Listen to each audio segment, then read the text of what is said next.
Hi, I'm Amy from First Landings Aviation, and welcome to another episode of Checkride Tales.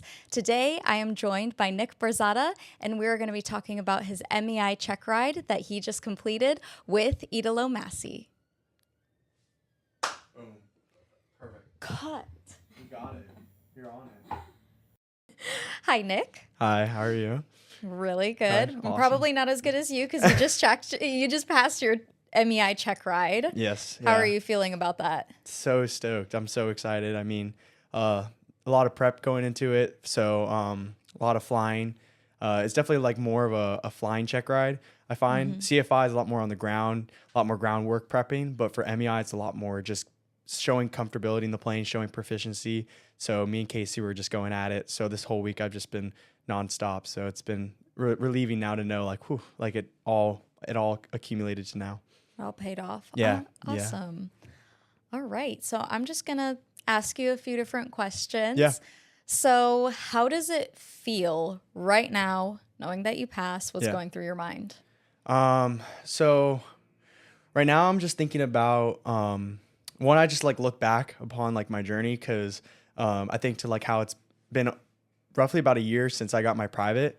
And so to think that like I'm here now where like before I was really like looking up to like my peers of like CFIs and MEIs and like to know that I'm now like, achieved what I was looking so far ahead of. It really makes me so like, really just proud of myself and for how far I've come in my training. And I always like, I'm so grateful for the First Landings community here, for the instructors, Forrest for getting me through all the way up to commercial multi. And then Casey did a great job for CFI and for my MEI. So I'm just really, grateful and thankful for the spot that I've been placed in here. And now I'm just looking towards the future, you know, I'm hoping to, end up getting a job as a CFI and as an MEI, to start to build up my hours and my time. And, so I'm really just stoked and just really happy. Awesome. So thinking back on your training journey, what was the biggest challenge you had to overcome? I feel like most people are going to say money. like that's like the big one, right? Like money is definitely something that you have to overcome. But outside of that, it's definitely just a discipline. You have to be disciplined when it comes to the time that you spend outside of the school. Cause it's really easy to, when you're at the school to, be up to date with your things because you're here right now. But it's really on you when you're back at home to, make sure you're studying, make sure you're getting your writtens done on time, making sure that you're staying ahead. It's funny cause like they say like you have to stay ahead of the plane when you're in the plane, but I feel like it even starts back at like on the ground. Like you have to be ahead even there. Because that's really what's going to push you above that level so that you can have the accomplishments just and it'll be a lot more fluent and efficient when it comes to your actual time here at the school. Gotcha. So walk me through the moment when the examiner said the words "you've passed." It's funny. I don't think I've ever had a check ride where a DPE said you passed. I don't know why. Like I'm always on edge until like either we walk in and like everybody's cheering me on or like I get a thumbs up or like it's always kind of, I guess it's better than him saying like the opposite. So, I mean, as long as he doesn't say that, right, you have kind of like a gist of like, you did a good enough job. Like you were satisfactory and that you hopefully 95% chance pass. But funny enough, yeah, like even today, like, I mean, today I felt more confident. This was one of my more confident check rides. I felt really prepped and really ready to go. So after the flight and everything, I felt like everything went really well. Everything was within standards. So I had a good feeling that like, that I passed. So I was really, really just happy again. Awesome. So if you could go back and give yourself advice from day one, and I think you touched on this a little bit in the second to last question. Yeah. What would it be that you would tell yourself you really need to stay on top of? Yeah. Kind of like that second last question with discipline, but I also think that I even like was an advocate for this back during my private pilot license when I came on here. It's really important that you spend the right amount of time doing your grounds, doing your own research and your own homework, For a CFI, it's a little bit different because now you're getting into that boat of like, okay, I have my lesson plans, making sure that those are all completed, compared to more of like studying. Like for commercial and instrument, you're really more doing the studying.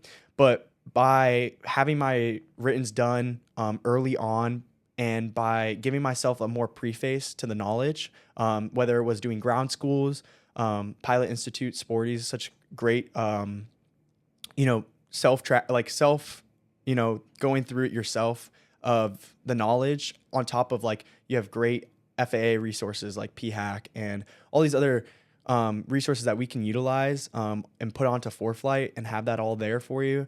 And to take the time to actually put yourself ahead of others by taking the time to do the research and do the building of your knowledge, it really benefits you when you come here and start to do your flights and start to do your lessons, because now you're not behind the aircraft, because now you have that preface of that knowledge, and you're set and you're ready to go. And so when you're in the plane, it's not now a learning game. It's more of a, are you correlating, like, are you taking what you've learned and now applying it to the situation that's happening. And so that's really important. I feel that most people who struggle, it's because they're trying to learn at the same time while flying, and it makes it that much harder. Flying is such a hard thing to do. So I would just preface for everybody, like, take your time before you're like starting your licenses to get your writtens done. Stay on top of all that ground school. Get at least a good background knowledge. Be familiar with what you're coming into that check ride, what that license is going to be about, because that's going to just set you ahead, and it's going to make your training not only more efficient, but it's going to make it more enjoyable. You're not going to find yourself, feeling like you're like, I can't understand this, or why am I not having a great flight, or like, what's going on here? It's like, it's more of like, you're just having your CFI polish up on what you need to be polished on to make sure that you're proficient for that specific license. Gotcha. And so, and then for your CFIs out there, of course, get your lesson plans done, right? You got to knock them out. Don't wait till the end. And as long as you get those lesson plans pretty much squared away, it's really all just a teaching game. So it's really just practicing. Get maybe somebody at the flight school who's getting their commercial, who's getting their private, who's getting their instrument. Teach them. That's a great tool I utilized with my friends that were a couple of licenses behind that. I can now use my practice for myself, and then they're getting great practice as well for themselves to get the knowledge. So utilizing those resources really, it makes a huge difference. Awesome. I like that. You gave a lot of practical advice so people can watch this and say, oh, okay, so that's where I should start. That's awesome. Yeah. So what part of your training surprised you the most? Surprised me the most? I don't know. That's really a hard question for me. I think when I think to myself about like what was surprising me is really just for myself. I was really surprised with how well I was able to get my multi, get the knowledge down and get like everything in the plane starting to really click.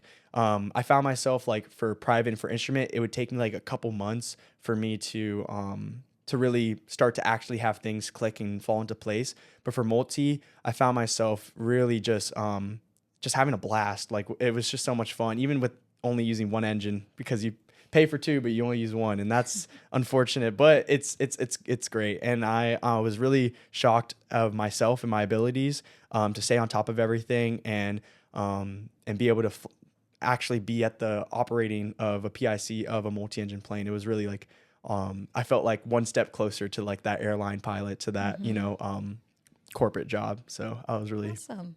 And kind of piggybacking off of that, was there a moment when everything finally did click? I know you said a couple of moments, but is there a moment that you can really point to and say, that's when I got it? Yeah. So for private, I took like a month or two before I actually started my flying to do some like of the ground knowledge and start my ground training. I ended up going into it, first month of flying, and I felt like it was really second nature for me, using like the simulators, using your ground knowledge, of course, and chair flying, a huge thing to do that you can do at home.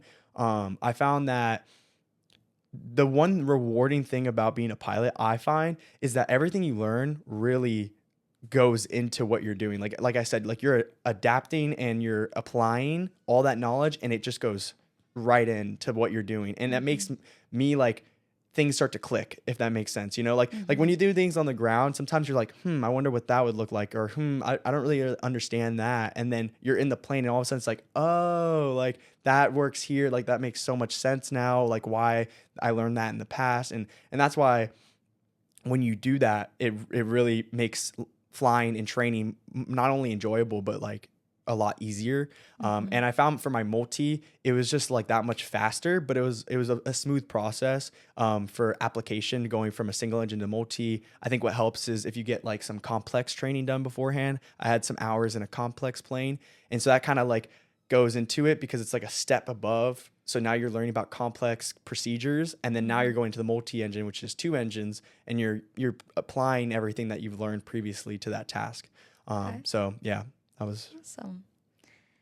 So shifting gears just a little bit, who helped you get here? Instructors, family, friends? Yeah. Give them a shout out. Even I know you said that the First Landings group here Oh yeah, has helped. yeah, A yeah. lot as First well. Landings has been, nothing short of amazing here with the community that we have.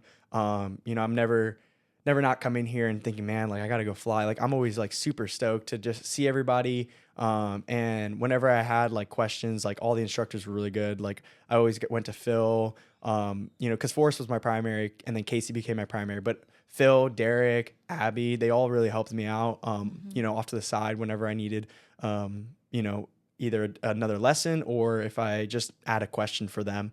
I also want to tribute. Definitely grateful for my dad who pushes me. He was the one who actually wanted me to pilot in the first place and kind of intrigued me. And that's why I did my discovery flight. So I'm grateful for that. Also just grateful. I like to say to God for like the opportunities that he's given me. I find that I've been so lucky to have been rewarded, like people that I've met and connections, and you never know who you meet, right? It's all about who you know, not what you know. Because here in aviation, it's all about networking. And when you meet different people, it gives you so many great opportunities. For my CFI, I was able to practice with somebody in their aircraft, and they needed some help with their commercial maneuvers. And so I was able to get some great experience that way while I was doing my CFI training with my CFI, just to help, teaching before my CFI. So just grateful to God for blessing me in that way. And coming back here to the school, the planes are great, right? They're very well maintained. Never had a problem, never had an issue. Of course, we had the Technum little thing in the beginning, but the new Technum is beyond everything with the avionics, with the, just how new it is, and great performance characteristics, and just love flying that plane. So much fun. So really grateful for this school. Of course, it was a blessing to, live close by, not too far, as I would say, and be able to come here, 4 days a week, 3 days a week, 5 days a week, whatever needed. And I knew that they always had my back for scheduling. And other than weather delays, I always found myself in the plane or on the ground. So that was that. And then what's next for you in aviation? Yeah. So I still have one more license to get the big 7.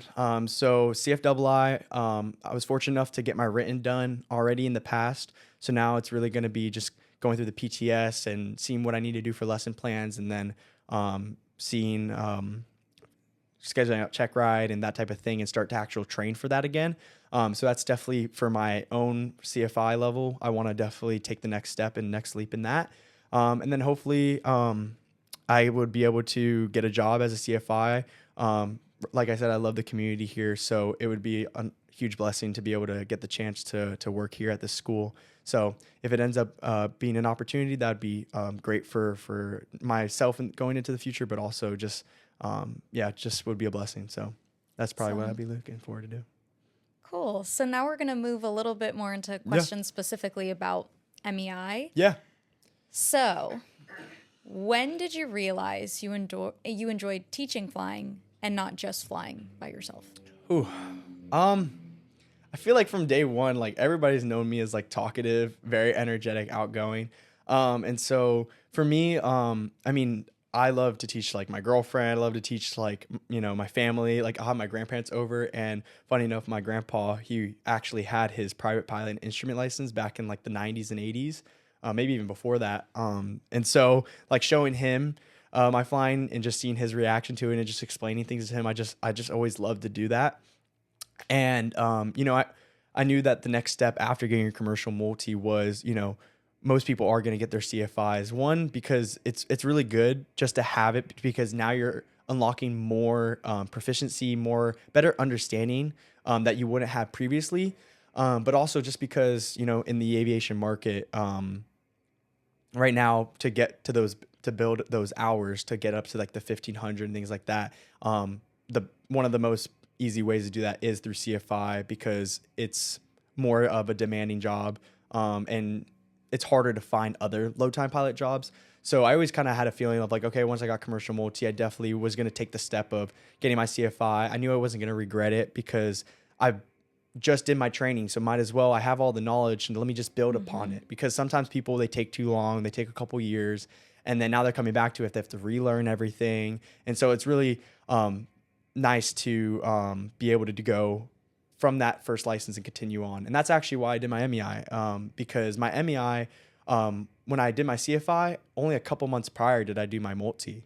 So it was really easy for me to transition. I was like, I have basically the knowledge, I feel. So as long as I make the lesson plan, kind of go through everything again, I feel like I would take an easier application to it. Like it would be a much more easier process to switch on over than my CFII, because I was like, man, I did instrument back in July. Like to go through all that, I know it's going to take a little bit longer. So I was like, might as well knock out MEI. I think flying back in the multi was also kind of like I'd rather do that. So I was like, yeah, let me get back in there if I can. And then, and now I know, I was like, okay, now I could take all the summer to focus on getting my instrument knowledge back up again. And then when I'm ready to go, I can go ahead and, start to actually do my training for that license.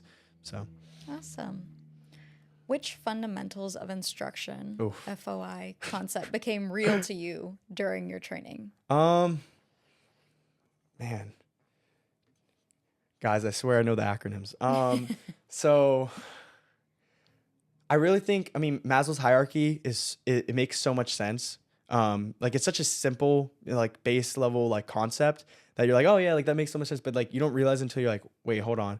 Like even knowing to myself about like my physiological needs, like if I didn't eat or if I didn't get good sleep, and how that really made my flights and the performance and how they went, it really like made sense to me. I was like, wait, that actually makes a lot of sense now. Same thing with like noticing how students, like I feel like I haven't instructed enough or had any of that experience as much yet to stay for any students personally.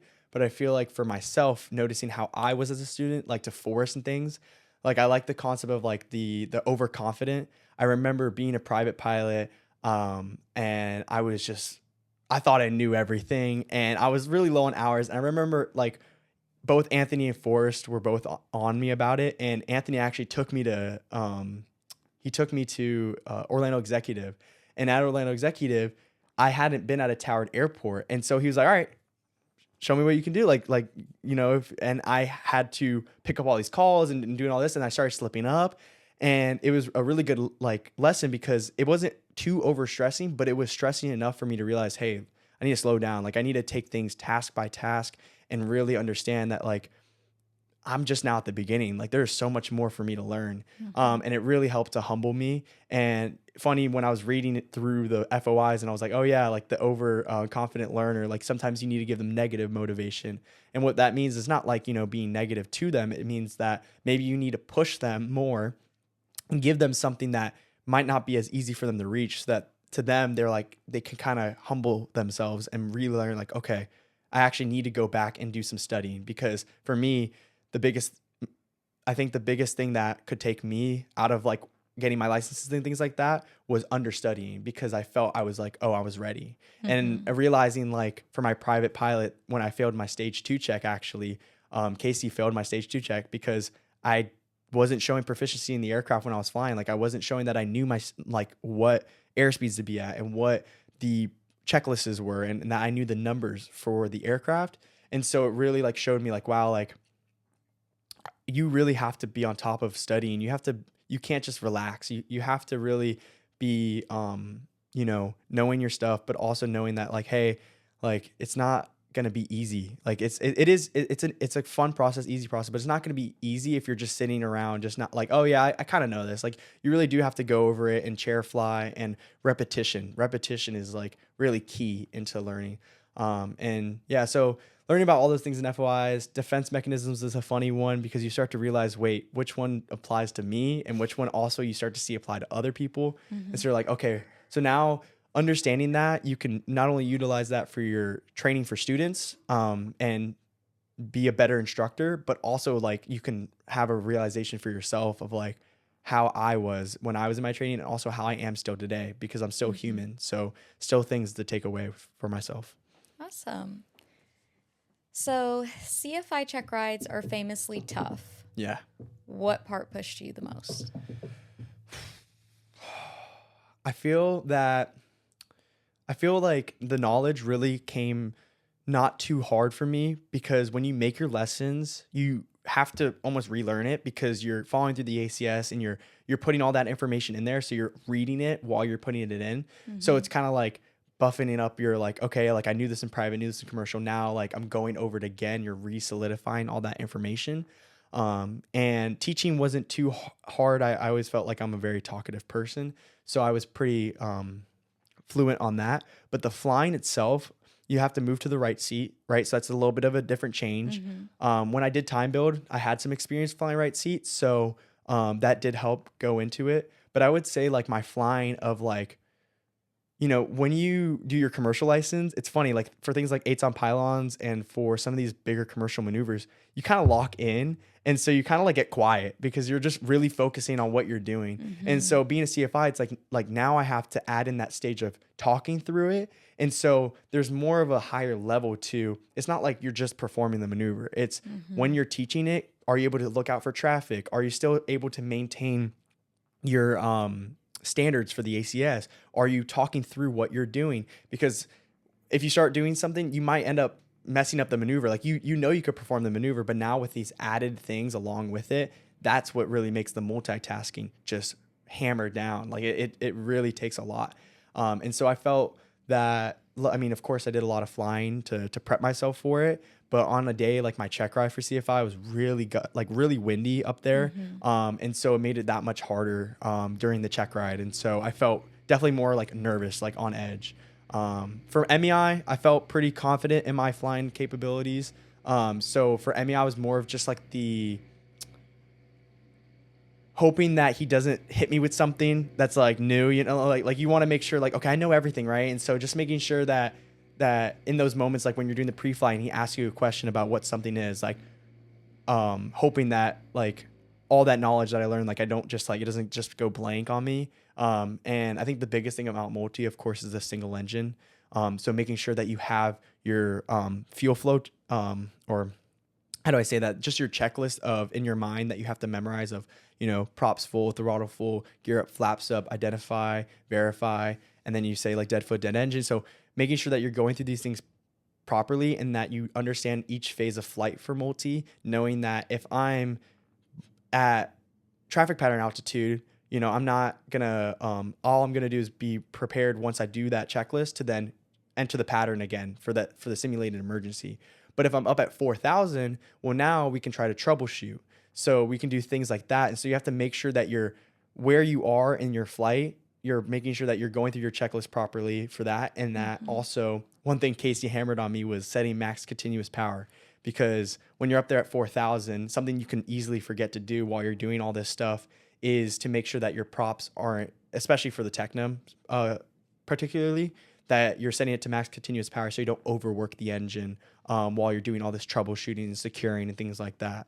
But it was overall just super fun, and I'm really glad I got to get my MEI. It was a really fun training. Awesome.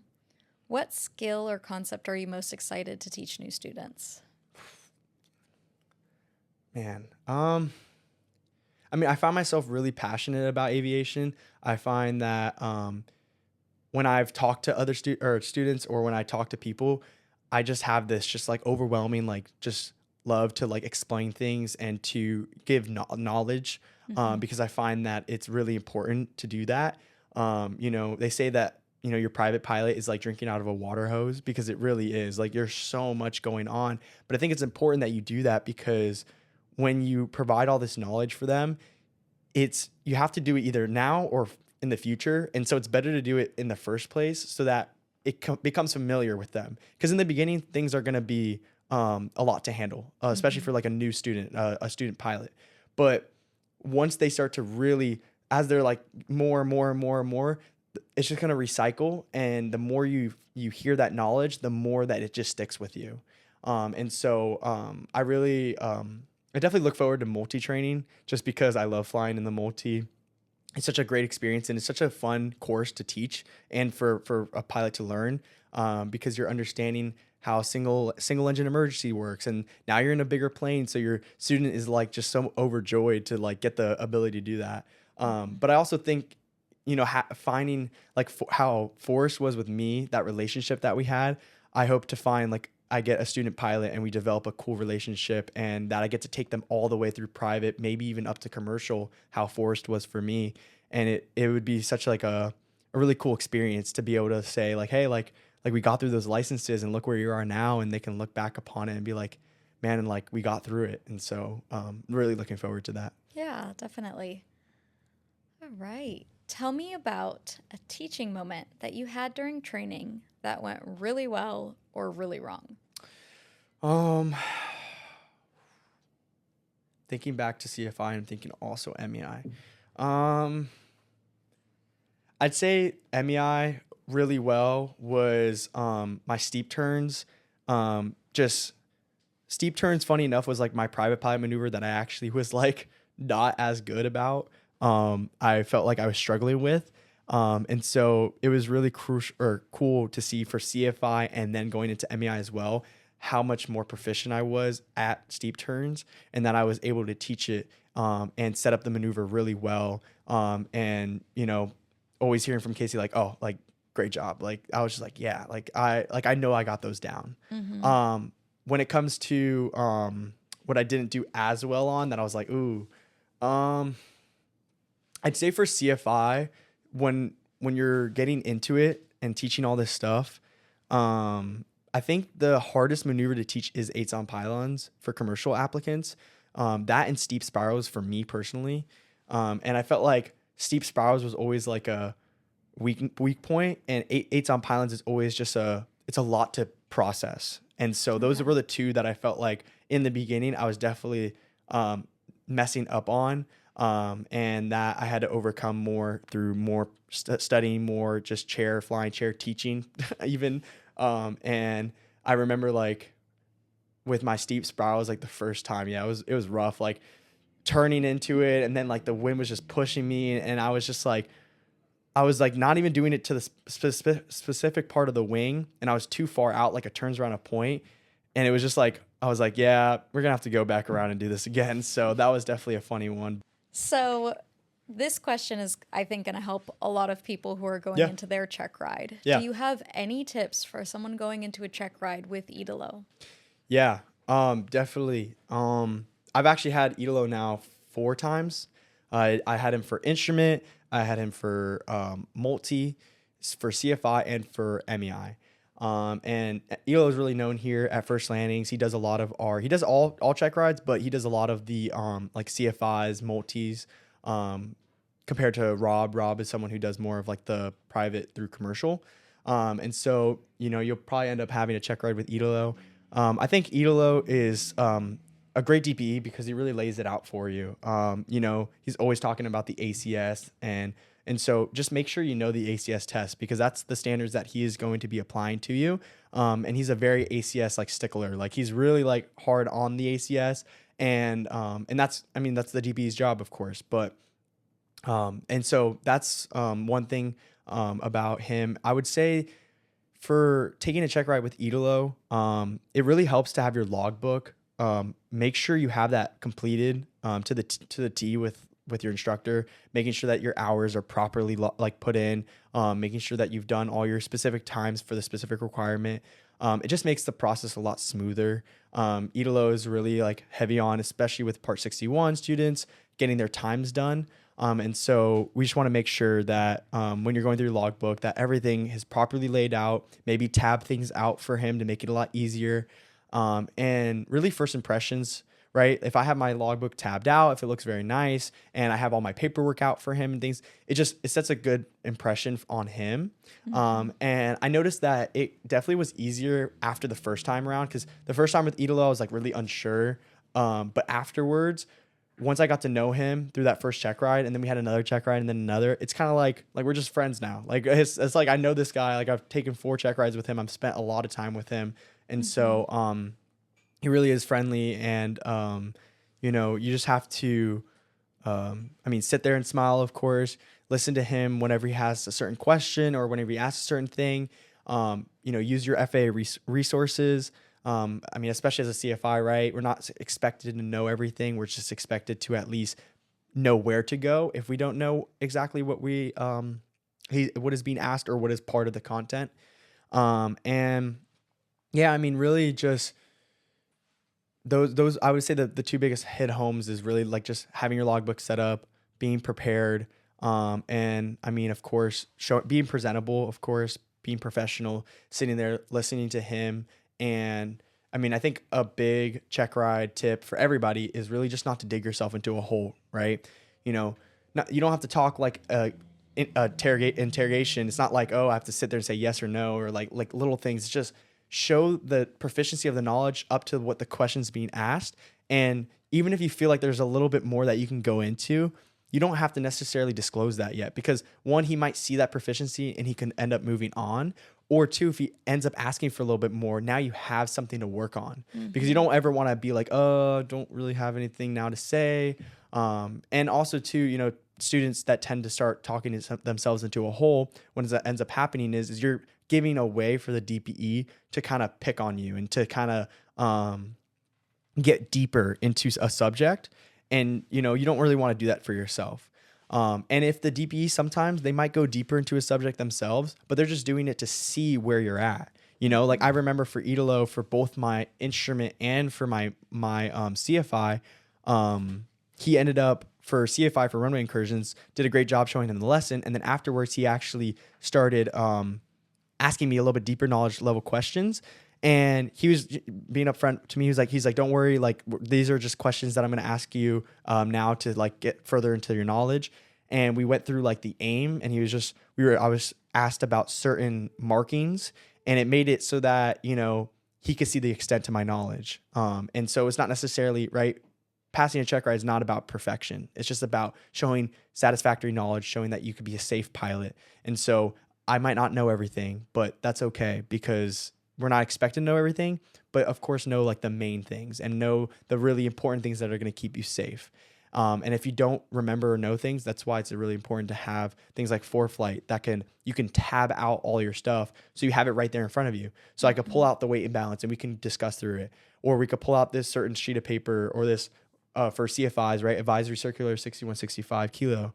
That's a very great resource use that you can use, so that you're not memorizing the endorsements. You have it right there in front of you, showing to Idalo, hey, this is what I have here. It's a FAA document, and I can use that to supplement and show him what endorsements I'm going to be using.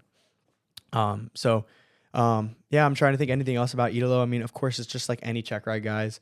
And so, treat every DPE the same way, right? No DPE is going to be, as I know sometimes DPs can get like a run for their money in certain ways, but treat your check rides the same, come to it fully prepared and come to it professionally, and making sure that things are taken care of beforehand, so that the check ride runs smoothly. Got it. That's great advice. What kind of instructor do you want to be, and why? Man, I want to be informative. And I also just want to be able to be an instructor that my students can go to, for, like they don't feel like I'm really hard to approach. I want them to see me like the way that I remember having Forrest as my instructor, and We just had like some cool conversations outside of, our flight training. It makes it more personable. And it makes it that much easier when you're in the plane with them because you feel a lot more comfortable. And it makes it more fun. I want to go up with my students and, yeah, we're going to have slip ups, we're going to have mess ups. But that's the whole point of training is you're training, you're not already there. So the whole point of it is just to make it fun for the student. And I just want to be able to provide that for anybody who ends up getting to be under me. Cool. And if you could give one piece of wisdom to every future student you'll teach, what would it be? Take things one step at a time. I know we're always gunning to get to, whatever it is. Maybe it's a certain license, or maybe it is all the way to that end point of an airline pilot or a commercial pilot. But take each license at a time, right? You don't want to overthink to the next thing when you really need to focus on the first thing. So take even that part of it. So if I'm doing my private, take that even to a smaller chunk. What am I doing right now? Am I trying to solo? Am I trying to do cross country? Am I trying to get ready for a check ride? Take those into like those chunks because it makes it more manageable. Mm-hmm. And it also like you can enjoy the process because now it's not like, oh, I'm day one student pilot, just looking forward to private pilot. It's like, no, like let's enjoy the process. We're going to first solo. And that's going to be such a blast. You're going to have like, wow, like I'm in the plane right now soloing. Like that's so cool. And then you're going to start to do cross countries, and then you're going to have your solo cross countries. You'll be like, now I'm outside of my airport and my CFI trusts me enough and I have the knowledge needed to be safe up there and to do that solo cross country. And then you're getting ready for your check ride, and that could be really anxious and things like that. But now you've done already your first two steps. And so in the same way, you just got to keep pushing forward. And once you hit that private mark, then you just kind of go from there. Then you're just hooked because you're like, wow, like I'm a private pilot. Like this is so accomplishing.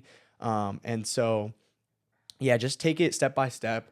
They always say like smooth or fat, or excuse me, I'm going to butcher this. Smooth is fast, fast is smooth, or I'm butchering this. This is terrible. I can't remember this now. It's okay. No worries. It's just basically saying that like, I think it's slow is smooth, and smooth is fast. There you go. So, sorry guys, but yeah, it really is true because, aviation is it's a hard thing sometimes, but when you take things slow and you take things one step at a time and you just stay ahead of the plane through stuff on the ground, but also when you're in the plane, it really makes things a lot faster, a lot more efficient, and a lot more manageable. And so for anybody out there, take it step by step and enjoy the process, of course. And, also do your homework, do your research on the ground, take your time beforehand to be prepped so that when you're sitting down with your CFI, there's nothing more rewarding than sitting there with your CFI and it, like there's nothing more rewarding than your CFI asking you these questions and they're like, all right, let's go fly. Or like, great job. Like, I don't have anything to say for you. Let's just prepare for next flight. Mm-hmm. That's such a rewarding feeling because it shows that the level that you're putting in is also being reciprocated out, and that it really does make all the difference. Nice. So now we're going to move into some fun kind of rapid fire questions. All right, cool. Just off the top of your head, number 1, what's your favorite aviation smell? Aviation smell? Oh gosh. Definitely not my instructor. Dang. Shots fired, Casey. Yeah. No, I would say definitely just maybe the smell of like the wind, like whenever the prop starts spinning, or like you're at the airport and everything's moving around, you just like the smell for the atmosphere. I'm not a big fuel guy, guys. I'm sorry, or oil. I'm not gonna smell that. That's weird. So that is definitely like a nice feeling. Like I'm here at the airport and just everything's going. You're feeling the wind and you're just breathing in the air, and so that's fresh air. Fresh air, yeah. Super fresh. Yeah. Okay, worst or funniest moment in training?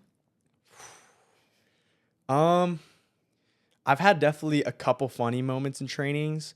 I'm trying to think of a specific one. Going back to like probably Forrest is the funniest person. Like we've had funny flights together.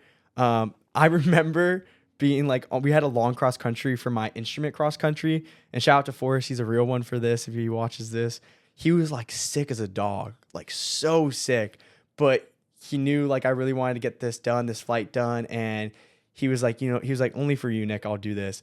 And I remember we're up there flying and we're doing all these approaches and he's just sitting there just like half dead. Just like, I'm just like looking over for like, you're good. You're good. Like, just like making sure he's alive. And he's just like, just so out of it. And I can tell. But the fact that he was willing to go through that for me and we had such great conversations during that long flight. Another funny one, I would say recently with Casey, it was so funny. We had our last flight and we needed to knock out 2.6 for my 15 hours of multi-PIC. And, it's always fun. I mean, doing the multi-training, especially for the MEI side of it now, he's not really doing as much of the flying. So I always feel bad. I'm like, like Casey's sitting here while I'm doing everything. How boring must this be for him? And I remember we go up and we needed like another hour. And so I was like, hey, Casey, you think I could do like one more steep turn real quick? And I do the steep turn. Great job, right? Just did within standards. And then Casey's like, you mind if I take a turn? And I was like, bro, go for it. Show me what you can do. And he sets up for the steep turns and everything. And I'm like, dang, bro, this guy is like cooking. Like he trimmed it out so perfectly that he took his hands off and the plane was just doing its thing, like literally perfectly. And he was like, all right, let's do one more turn. And I'm like, one more turn, like normally you like roll out. And he's like, all right. And we do another turn. And then we do another turn. He's like, and he's showing me like, look, this plane, you can actually trim it perfectly to sit here and the overbanking tendencies and it will stay here. It will just continue going. And I'm like, Casey, we've done like 3 turns. I'm about to have the leans. I was like, I need to like what is going on here? And then he's like, all right. And then he spins back around. I was like, dang, that's my MEI right there. And it was just so funny to see him just sitting there like this. And he's just like letting the plane do its thing. And I was just like, we were just having a good time. So that was a lot of fun. Awesome. What is your call sign going to be? What's my call sign going to be? Like just if I had a call sign for myself. Yep. Oh, gosh. Thinking to all the call signs that I've flown in. So funny enough, not my AirPods, but my AirPod Maxes, I actually named them November, I think it's 366 Mike Alpha. Or yeah, 366, right? Or 363. I'm blanking. 336. Oh, it's 336. Anyway, I think funny enough, I'd put it as 363 Mike Alpha for some odd reason, even though it's 336. So you know what? I guess that's my call sign. That's cool. Hey, it's yours. You can pick whatever you want. I love the Mike Alphas. It's always fun. Like, yep, 4 Mike Alpha, 8-9, 4 Mike Alpha, 7 Mike Alpha. Like any Mike Alpha, like I'm just like making my calls into Leesburg. So that's always been a memorable one for me. Cool. And then what's one aviation myth you learned is totally false? Aviation myth that... Well, I would say going into my training, I don't know why I thought that like if you were outside the limits, like for your weight and balance, like you would just fall out of the sky. I don't know why I thought that like in the beginning, but as I learned, like the limits are there to obviously keep you safe. But if you were technically outside the limits, just by a little bit, you might start to see these certain tendencies occur, but you're not going to just like fall out of the sky. Like aerodynamically, you're still going to be able to, get your best glide and things like that. Or if you have fuel, you'd be able to still have your everything working properly. And so I don't know why. Yeah, I just thought like you just fall out of the sky. Maybe it was because my mom, she's like so worried himself. But that's fair. What is a bucket list airport you'd want to land at? Key West. I still haven't gone to Key West. I don't know. I want to go to... I think you're the second person who says that. And we've only done 2 of these. Yeah. No, I don't know why. I've done so much time boating. I mean, I do actually... I'm going on a cruise this coming up month. And we're going to be going to Puerto Rico as one of the ports. So I'm stoked to finally get to fly at an island. I'm making sure I'm going to do it. And Puerto Rico is also not even international. So I do have my radio's operator's license, but it's not even international. So I have it in my FAA chart. So everything's good. So I'm really stoked to do some of that because I bet flying around the Bahamas and stuff like that is probably so pretty. But going to Keys, like I feel like that's such a staple. And like when I heard like my friend Hayden, he goes here, he did it for a time boating flight. And I was like, no way he's done it before me. Like I'm mad right now. Like that's my friend. And I was like, man, so I got to definitely go to the Key West at some point. So everybody wants to go to Key West. Everybody. If you haven't done it once, you have to do it. I don't even fly and I want to go to Key West. Yeah. We're going to do National Key Lime Pie Day again. So I'll definitely have to hop on board for that one, for the experience. So just some closing questions here. Yeah. What did you learn about yourself through training? Man, these are good questions. So yeah, you're on it. Um, I'm definitely learned that I could take challenges on really well. I find that my non-diagnosed ADHD, like I find that I'm very well at multitasking. I really I loved video games in the past. Things like sports and stuff like that. So I've always been like a hands-on like learner and applying. And so just really just being able to do all that in the aircraft and feel like, oh wow, like I'm in control, and that like this is pretty badass, like this is pretty sick, like I'm like coming in to land this plane, or like I'm able to do this certain emergency or this certain maneuver. And so I'm really just like proud of myself for being a college student. And I haven't graduated college just yet, but the fact that I have like 6 licenses to my name, it's so rewarding, to think that I'm going to graduate college and have a degree, but on top of that, I have 6, almost going to be 7 licenses. And so, I know like my parents, like they're super proud of me, and it really feels nice to know that I've had these accomplishments. And so I'm so grateful again, and blessed by God for that. Yep. Where do you see yourself as a pilot in 1 year? Man, hopefully somewhere flying some jet in a year, hopefully, right? Like that's the goal, right? For everybody, dream job. I hope that if I end up becoming an instructor, I hope that, I was able to do what my other instructors were able to do for me, and provide that same path and feeling of welcomeness, and feeling of just being able to instruct another student and see them progress in their training the way that my instructors did that for me. And so I hope within a year that I've been able to do that for somebody else. And I hope that for myself, that I get a lot of new opportunities, because aviation, you're always learning. It's never going to stop. Just because I'm an MEI doesn't mean I know everything, or a CFI doesn't mean I know everything. And so I'm going to learn more from the CFIs here that have been doing it longer, and also just from other people and other events, other experiences, back to the FOIs, right? A learning as a result of past experiences. And so I hope that within a year from now, I can look back and see, like, even from looking back to a year before previously, knowing how far I've come. And so in that same way, to look back and say, like, I'm now at this many hours, and, I'm getting ready to move to the next stage, getting my ATP license. And so I hope I can look back on that and just be proud again, and hope for those experiences. Yeah. Well, we're down to our last question. Whew. What do you want listeners to remember from your story? Oh, man. To remember for me, I would just say that, my faith is important to me. I think that I'm really happy that I've been blessed, like I said, for the opportunities throughout my training. And so I always give thanks to God for that.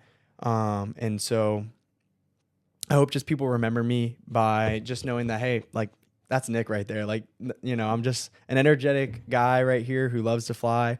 But also that I have just like a love for aviation, and that I hope that I'd be able to share that with, those around here in this building and elsewhere. Awesome. Well, thank you. Yeah. Thank you for having me, guys. I really appreciate it.